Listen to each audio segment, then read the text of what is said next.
আল্লাহু আকবার। এরাই ক্রিয়েটিভ, এরাই একটা সমাজকে কিছু গড়ে দিতে পারে। এদের উপরে নির্ভর করে যুগে যুগে সকল সমাজের পরিবর্তন এসেছে। এটা বিশাল একটা শক্তি আমাদের দেশের। আমাদের মাটির নিচে আল্লাহ সম্পদ দিয়েছেন, মাটির উপরে সম্পদ দিয়েছেন। আমাদের পানি জলসীমার ভিতরে সমুদ্রে নদীকে আল্লাহ সম্পদ দিয়েছেন, সমুদ্রের তলায় আল্লাহ সম্পদ দিয়েছেন। কিন্তু এত সম্পদ থাকা সত্ত্বেও আমরা কেন আমাদের স্বপ্নের বাংলাদেশটা করতে পারলাম না?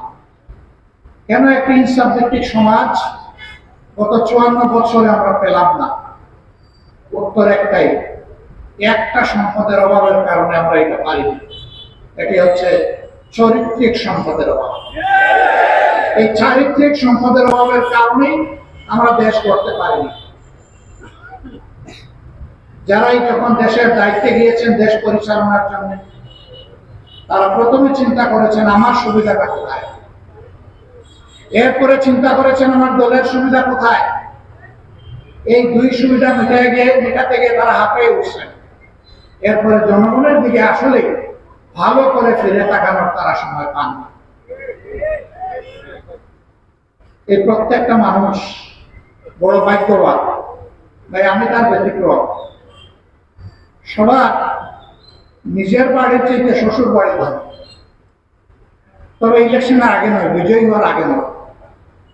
বিজয়ী হওয়ার আগে হয়তো বা গরিব অথবা সমকক্ষ, কিন্তু বিজয়ী হয়ে গেলে শ্বশুর বাড়ির তো রাতারাতি বাড়তে থাকে। তার কারণ মনে মনে ভয় পায়, আমার অ্যাকাউন্টে যদি টাকা ঢুকে দুদক হয়তো আমার ঘরে একদিন চলে আসে। কিন্তু যদি শ্বশুর শাশুড়ি শালা শালীর নামে পোস্টিং হয়ে যায়, শালার বোন নামে যদি জমা থাকে, তাইলে আশা করি দুদক সেখানে পৌঁছবে না।